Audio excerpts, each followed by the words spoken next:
वासुदेवाय मेरो नंद नंदनाया, वासुदेवाय मेरो नंद नंदनाया, वासुदेवाय मेरो रामचंद्राया, वासुदेवाय मेरो रामचंद्राया।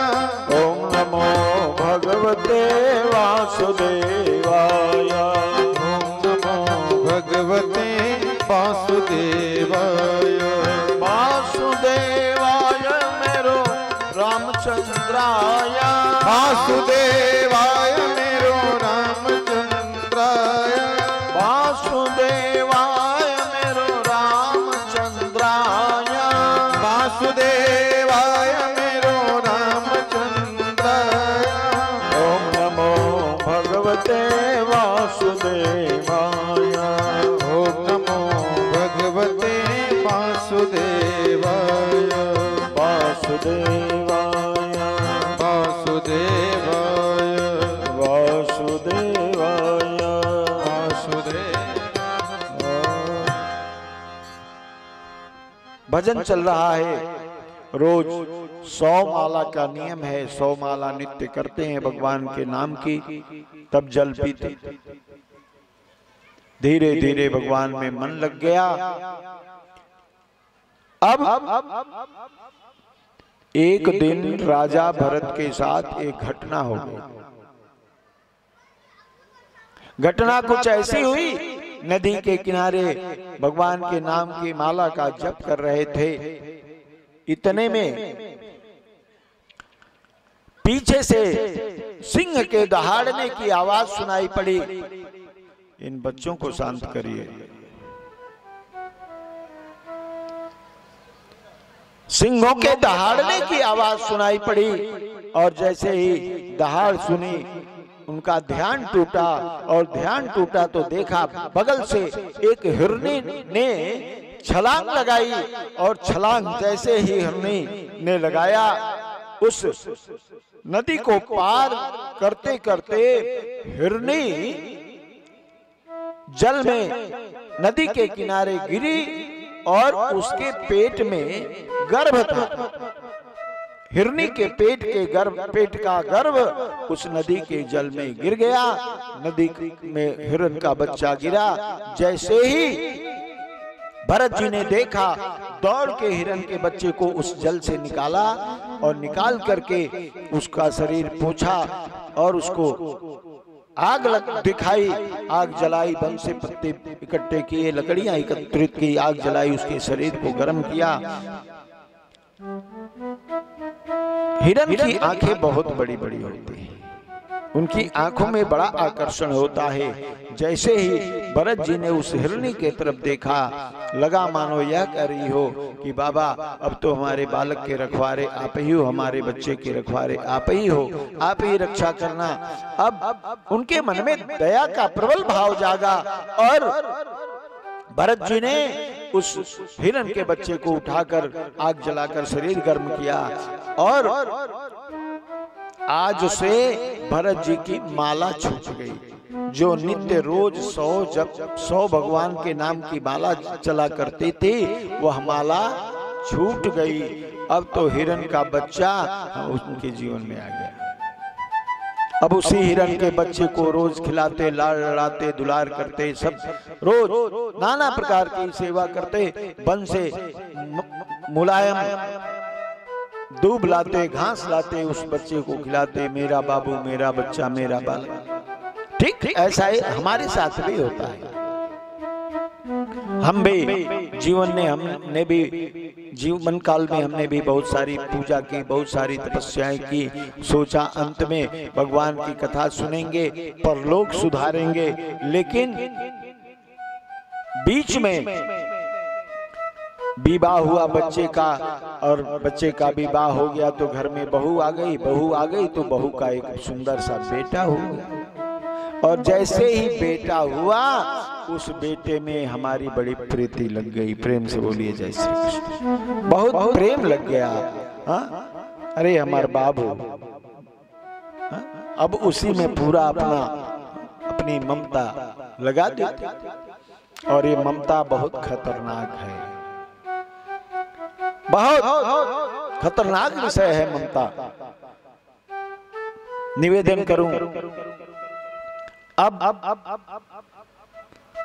उस पोते की सेवा कर रहे हैं, पोते की सेवा करते करते मर गए तो पोते में इतनी आसक्ति है आपकी, इतनी ममता आपने पोते में लगाई कि मरने के बाद भी उस पोते से, उस नाती से मोह भंग नहीं हुआ।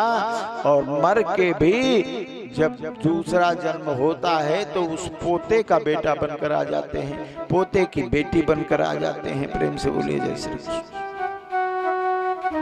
फिर वही चक्कर, आए तो थे हम भगवान का भजन करने, अंत में भगवान की कथा सुनेंगे, संतों की संगति करेंगे, अपना जीवन सुधार लेंगे। लेकिन बीच में आ गया पोता, बीच में आ गई पोती, पूरा जीवन भर की जो कमाई थी सारी बेकार चली गई। प्रेम से बोलिए जय श्री कृष्ण।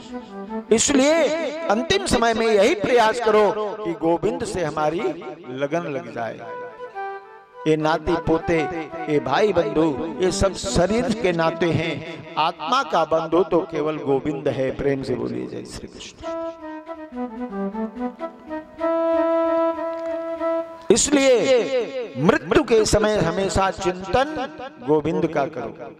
इसलिए सुभद्रा जी कहते हैं, कृष्ण त्वदीय पद पंकज पंजरान्ते अव्ययीममाभिसतुमानस राजहंस प्राण प्रयाण समय कफवात पित्तै कंठावरोधन विधौ स्मरणं कुतस्ते। अर्थात भगवान से निवेदन करो कि प्रभु जो समय आपकी याद के बिना गुजर जाए वो समय जीवन में कभी ना आए।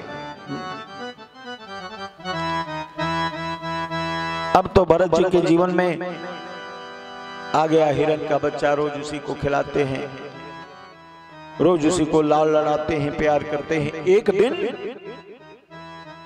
महाराज हिरण का बच्चा कुछ बड़ा हुआ और कुलांचे मारता हुआ जंगल में गायब हो गया। प्रेम से बोलिए जय श्री कृष्ण। छलांग लगाते हुए, कुलांचे भरते हुए वन प्रदेश में गायब हो गया। अब तो उसी के मोह में, उसकी याद में भरत जी रोज मेरा बच्चा, मेरा बाबू, मेरा लाला कहाँ गया, इसी चिंता में लगे रहे। कहते हैं अंते जामति सो गति, अंते जामति सा गति। अंत में जिस प्रकार हमारे मन की स्थिति होगी, गति भी उसी तरह की होगी। हम कुत्ते बिल्ली को पालेंगे और कुत्ते बिल्ली को पालेंगे, बहुत सुंदर सुंदर आज कुत्तों के पालने की परंपरा चल गई। हमारे गुरुदेव भगवान कहते हैं, किसी सेठ के यहाँ एक बहुत सुंदर कुत्ता था, नित्य गाड़ी में घूमता था। रोज जो साबुन आम लोगों को उपलब्ध नहीं है उसी से नहाता। जितनी व्यवस्था हमारी नहीं है उससे कई गुना व्यवस्था उसकी होती। गाड़ी में जा रहा था। सेठ जी ने एक दिन महात्मा जी से पूछ दिया कि महाराज इस कुत्ते को देखो, कितने ठाठ हैं इसके। तो महात्मा जी ने कहा कि महाराज ये ठाठ नहीं है, ये आपके बाप हैं। प्रेम से बोलिए जय श्री कृष्ण। आपके पिताजी ने भी एक कुत्ता पाला था और कुत्ता पाल के उन्होंने कुत्ते में ही अपने मन को लगाया, भगवान में तो मन को लगाया नहीं। सो अब मरे तो कुत्ता बन के आए। चूंकि पूर्व जन्म में कुछ कर्म अच्छे थे तो अब तो गद्दा मिल रहा है, नहाने को डब साबुन मिल रहा है, खाने को ब्रेड मिल रहे हैं, दूध मिल रहे हैं, लेकिन है तो स्वान जी। इसलिए बहुत सतर्क रहने की एक कथा बताती है, भरत चरित्र ये हमें बताता है कि कभी ममता किसी में मत करो, प्रेम सबसे, ममता किसी से। हाँ? आपको कथा में बताया, सत्य अपने लिए, करुणा दूसरों के लिए और प्रेम सबके लिए। अब सत्य आप बोलो, संसार से सत्य की उम्मीद मत करो, प्रेम से बोलिए जय श्री कृष्ण। और झूठ बोलने वाला व्यक्ति भी ये चाहता है कि संसार के सारे लोग हमसे सच बोले। झूठ बोले वाला व्यक्ति भी ये चाहेला कि हमसे जो लोग बोले वो सत्य बोले, हम भले दुनिया के लोग से झूठ बोलत रहे। हमार लड़का, हमार पतो हमसे काहे नहीं के सच बोलत, लेकिन उस सत्य के आचरण में उतारल गल नहीं के ये लिए सच कैसे बोली। रौरा से रौरा अपनी माता जी से सच ना बोलनी तो पतो ही कैसे बोली, बेटा कैसे बोली। चाबी नहीं के मिलत, बुढ़ापा में दिक्कत हो जाता है बहुत। पतो ही के चाबी नहीं के मिलत तो पतो ही नाराज, सास की लगी चाबी नहीं के तो उनका हार्ट फेल होता। प्रेम से बोलिए जय श्री कृष्ण।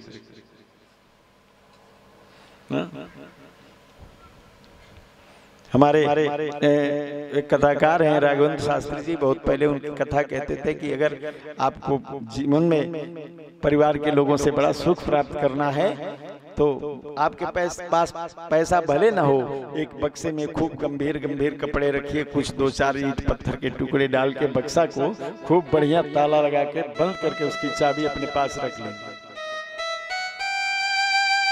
उसकी चाबी अपने पास रख लीजिए। हाँ, कभी चाबी किसी को दीजिए मत, तो उससे क्या होगा, सेवा बहुत होगी। प्रेम से बोलिए जैसे खूब सेवा हुई, अंत में खुलाई तो भले गाड़ी सुने के बाद। तो ममता किसी में मत करिए। एक दिन वह हिरण का बच्चा जंगल में चला गया, उसके वियोग में राजा भरत ने अपने प्राण त्याग दिए, और प्राण त्यागे तो महाराज उसी हिरण के बालक के रूप में फिर पैदा हो रहे हैं। प्रेम से बोलिए जय श्री कृष्ण। उसी हिरण के परिवार में पैदा हुए, मृग का शरीर मिल गया, मृग का शरीर मिला, लेकिन पूर्व जन्म की तपस्या है तो तपस्या। अब कहा ना आपसे कि तपस्या भी जीवन में कुत्ते को गद्दे पर सुलाती है। हाँ? कुकुर गद्दा पर सूता था तो जान ली कि पूर्व जन्म के कोनो पुण्य तो बटले बा।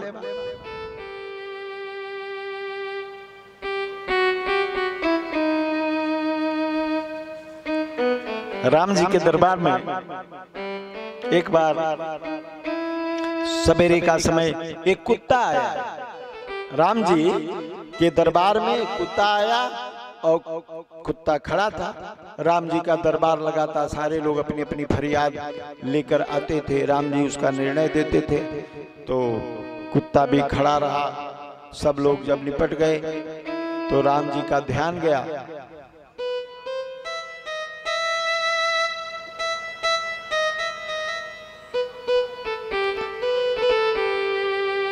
तो राम जी का ध्यान गया उधर। राम जी ने कहा, सोचा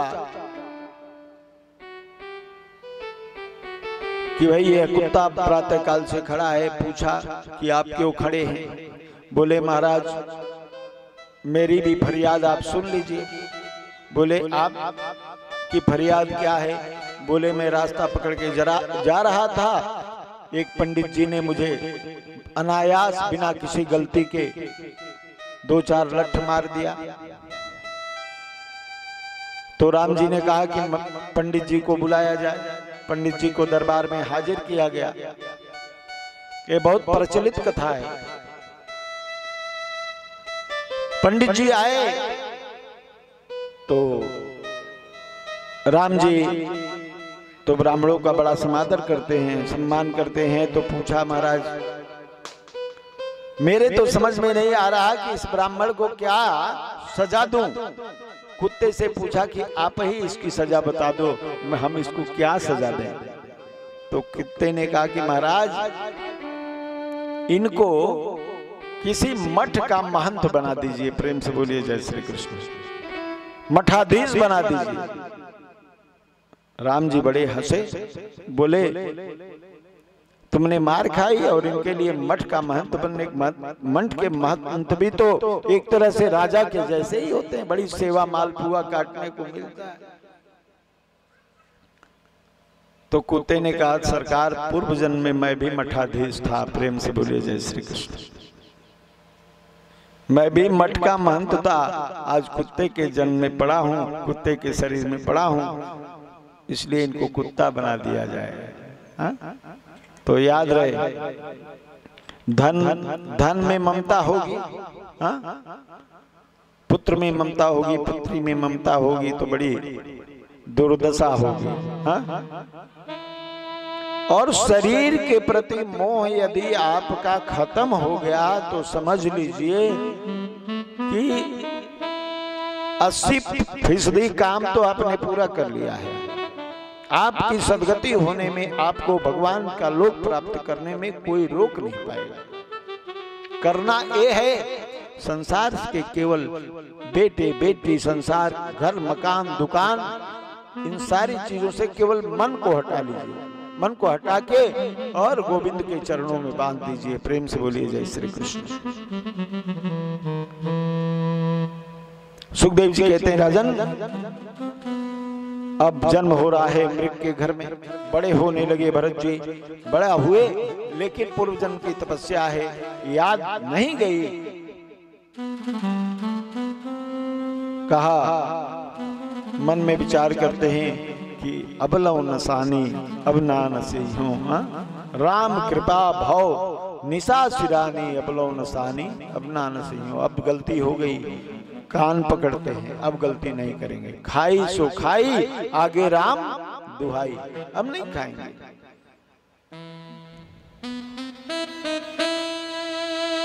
जीवन में बड़ी भूल की थी। अब एक जगह बैठकर उस नदी के किनारे भगवान नाम का चिंतन करते रहे और भगवान से कहते हैं कि प्रभु, अब मुझे इस संसार के चक्र से मुक्ति प्रदान कर दीजिए। समय आया, एक दिन घोर जंगलों में लकड़ियों की रगड़ से आग लग गई, और जब आग लगी तो भरत जी का शरीर भी उसी में दग्ध हो गया, समाप्त हो गया। दूसरा जन्म हो रहा है एक ब्राह्मण परिवार में, और ब्राह्मण परिवार में जब जन्म हुआ तो बड़ा तेजस्वी बालक। पिताजी ने देखा, बहुत सुंदर, बटुआ जैसा मुंह, टमाटर जैसे गाल, ग्रीवा, बिंबा फल जैसे होठ, दिव्य। पंडित जी ने सोचा कि बेटे को बहुत बड़ा पंडित बनाएंगे, बड़ी लंबी जजमानी है। लेकिन भरत जी ने सोचा कि अब तो इस अवसर को चूकना नहीं है, तो चुपचाप रहते हैं। यज्ञोपवीत संस्कार हुआ, जनेऊ हो रहा है, लेकिन भरत जी गंभीर बने रहते हैं, बहुत बोलते नहीं। घर के लोगों ने जब उनका हाव भाव देखा तो उनको कह दिया पिताजी ने, ये तो मूर्ख ही लगता है, जड़ ही लगता है, तो नाम रख दिया जड़ भरत। प्रेम से बोलिए जैसे जड़ भरत। सुखदेव जी कहते हैं, राजन अब तो महात्मा भरत बड़े गंभीर रहते हैं। धीरे धीरे बड़े होने लगे। उनके पिताजी के 2 विवाह हुए। एक विवाह से महाराज 4 पुत्र, और एक विवाह से 5 पुत्र। सबसे छोटी संतान, 9वीं संतान अपने माता पिता के भरत जी। सभी लोग बड़ा प्रेम करते हैं, धीरे धीरे बड़े हो रहे हैं। जितना काम उनको घर के लोग कह देते जाके कर देते, जो नहीं कहते वो नहीं करते। धीरे धीरे घर के लोग भी उनसे रुष्ट हो गए। और परिस्थिति देखो, जो भगवान के सहारे रहता है, ईश्वर उसका पालन करता है। जिनकी जितनी भौजाई लोग हैं, अपने अपने पतियों को रोज घी चुपड़ चुपड़ के रोटी खिलाते हैं, हाँ? दाल में घी खिलाते हैं, खूब चकाचक भोजन होता है। और भरत जी को तो सूखी रोटी कभी मिल जाती है, दिन का शाम को, शाम वाली सवेरे। लेकिन मोटा ताजा सुंदर शरीर हो रहा है। एक संत कहते हैं कि कितना भी पति देवता लोग खाते हैं, अगरबत्ती जैसे हाथ हैं और मोमबत्ती जैसे पैर हैं। प्रेम से बोली जय श्री कृष्ण। पांव मोमबत्ती जैसे, अगरबत्ती जैसे हाथ, लौकी जैसन पैर, मरचा जैसन हाथ। इतना खैले की बात हुई।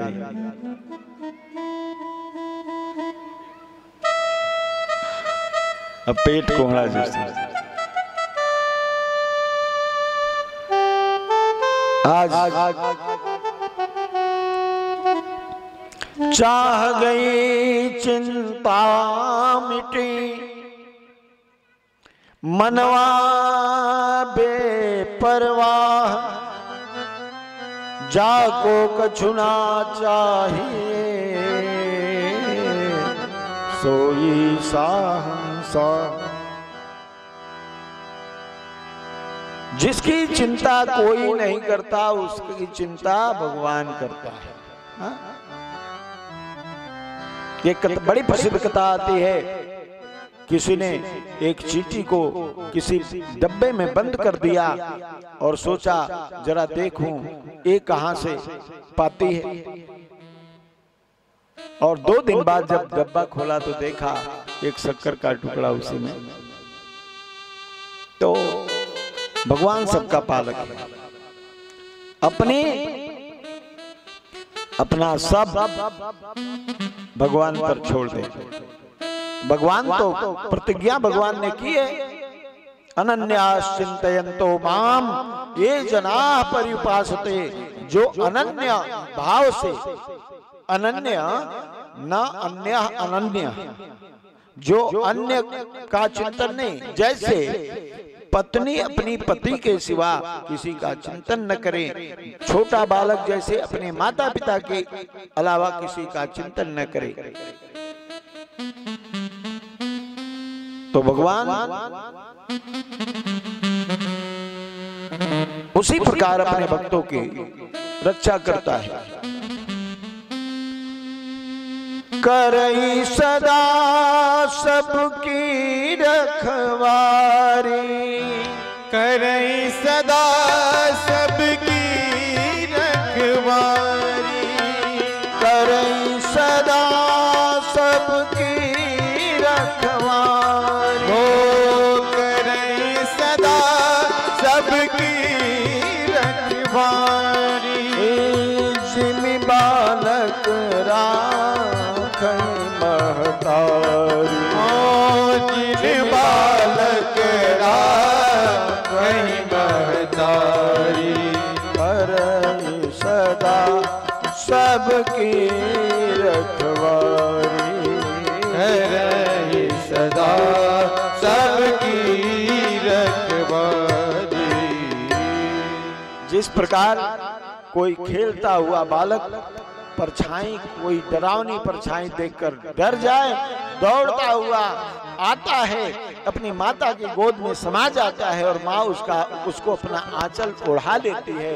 ठीक उसी प्रकार भगवान भी, हम वयम अमृता पुत्रा, हम अमृत रूपी परमात्मा के पुत्र हैं, वह हमारा पालन करता है। जिस प्रकार माँ अपने बालकों का पालन करती है, ठीक उसी प्रकार भगवान भी हमारा पालन करता है। तो सब कुछ उसको छोड़िए। योगक्षेम वहां में हम भगवान कहते हैं अनन्य भाव से जो मेरा चिंतन करे उसका योगक्षेम कहते हैं सुख दुख। योगक्षेम माने होता है सुख दुख दोनों भगवान ढोते हैं। कहते हैं उसको मैं अपने सिर का बोझा बना लेता हूं। अब आपके सिर का बोझा नहीं, भगवान के सिर का बोझा है। तो दो लाइन गुनगुना लें। हमारे प्रेम भूषण जी बहुत अच्छे राम कथा के वाचक कहते हैं। साकेतवासी राजेश्वरानंद बाबा कहते थे सिर पर सीताराम फिकर फिर क्या करना। सिर पर सीताराम फिकर फिर क्या करना। सिर पर सीताराम फिकर फिर क्या करना। सिर पर सीताराम फिकर फिर क्या करना। क्या करना क्या करना क्या करना क्या करना। सिर पर सीताराम फिकर फिर क्या करना। सिर पर सीताराम फिकर फिर क्या करना। सिर पर सीताराम फिकर फिर क्या करना। सिर पर सीताराम फिकर फिर क्या करना। जय हो।